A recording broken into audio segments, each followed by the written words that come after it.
जय मिथिला। हम राघव मिश्रा है तो अपन पेज मिथिला की बात पर स्वागत करै छी।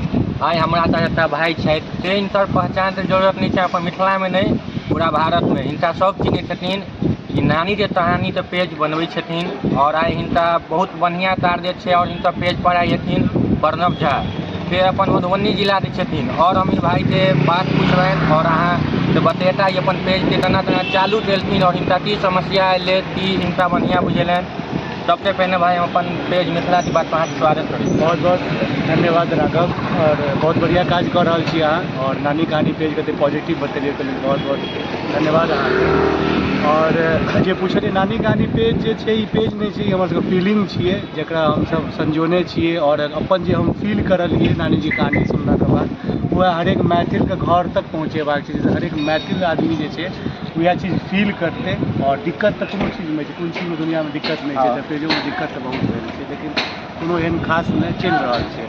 अहाँ हमरा भाई ई बतायब अहाँ नानी कहानी पेज बनेलियै, ई बनबै के पीछे अहाँके कारण की छलै? कोनो विचार बनल हैत ने पेज बनबै लए? नहीं, बस एकेटा चीज छलै, हमरा नानी जी कहानी बहुत नीक लागल और जखन नीक लागल तऽ बहुत आदमी सब ओहिपर देखऽ लगलखिन तऽ जिम्मेदारी बनैत गेलै और कोनो चीज सोचलाहा चीज है नहीं छै, बस अपन हटि जा रहल छै। आप टारगेट सब डिसाइड कर रहल छै, पहले कोनो टारगेट नहीं छलै बिल्कुल खास।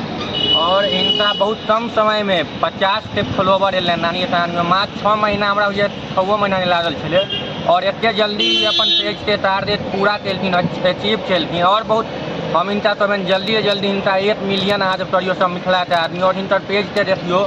और एतबी नहीं, ई भाई के स्वभाव व्यवहार सब बढ़िया छनि और अहाँ पेजो पर देखते समय कते बढ़िया बाजी छथिन, कोनो त्रुटि नहीं हिनका में कि केहन छथिन नहीं छथिन। और ई भाई अपन जीवन बतेता जे एहिसे जुड़ल ये रोज देखते थे हिनका एटा भतीजी छथिन, हुनको ई लाइव नहीं छथिन, हुनका बारे में किछो बतायब। देखो पहले बात 5-6 महीना नहीं लगले, 6 महीना से आदमी चिन्है छथि, 5 साल छी हमर, कोनो चीज राइतो राति नहीं छै लेकिन अखन बहुत ज़्यादा फॉलोअर्स बढ़ि रहल छै। दोसर बात भतीजी की कहलहुँ, हमरा जे चीज नीक लागल ओकरा हम पेज पर डाललियै और ओकरा जे धीरे धीरे अपन पूरा मिथिलावासी देखऽ लगलखिन।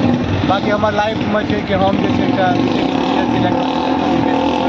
हम अपन भाई संगे खुद के बिजनेस कर रहल छी ब्रह्मा वायरलेस कंपनी के और राति में जे छै डेली 2-3 घंटा पेज के दै छियै, अपना लेल दै छियै, से पूरा मिथिलावासी के नीक लागै छै, बस ये हमर छोट परिचय। और हिनकर अहाँके चैनल के छै मिथिला की बात हमर या और अहाँके नानी के कहानी या ओहिके पीछा के सब छै कियो हेता ने सर? ओहिके पाछू जे छै पूरा मतलब भैयारी सब छथिन, एकटा दू भाई के हम मिला रहल छी, अनीश भाईजी और हमर भाईजी सब छथिन, चारू भैयारी, हम 4 भाई छी, सब गोटा मिल के चलबै छियै और खाली हम आगू में छी, बाकी सपोर्ट तो पूरा मिथिलावासी। और सन्ना जी ई कहला हिनकर बैकग्राउंड में अकेले नहीं छथिन, पूरा मिथिला के आदमी छथिन। और हिनकर एकटा भाईजी छथिन वो हमरा लग छथि, आबू एकटा और बतेता। भाईजी के नाम की भेल अपने के? भाईजी का नाम अनीश मिश्रा और भाईजी छथिन साथे, हुनके सब पूजा पूछल। जी जी धन्यवाद करबै तना करू।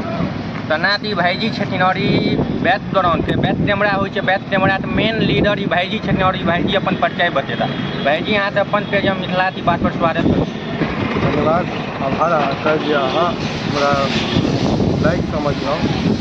अहाँ छोट भाइ छी आ अहिना अहाँ दिन दुनिया राति दुनिया बढ़ैत रहू आ अहिना हमरो सबके सपोर्ट अहाँ सबके चाही। नानीके कहानियोके जतेक सपोर्ट अहाँके चाही ओतबी हमरो चाही, तऽ ताहि दुआरे अहाँ हमरो ओतबी चाहै छी जे अहूँ हमरो पूरा सपोर्ट दी।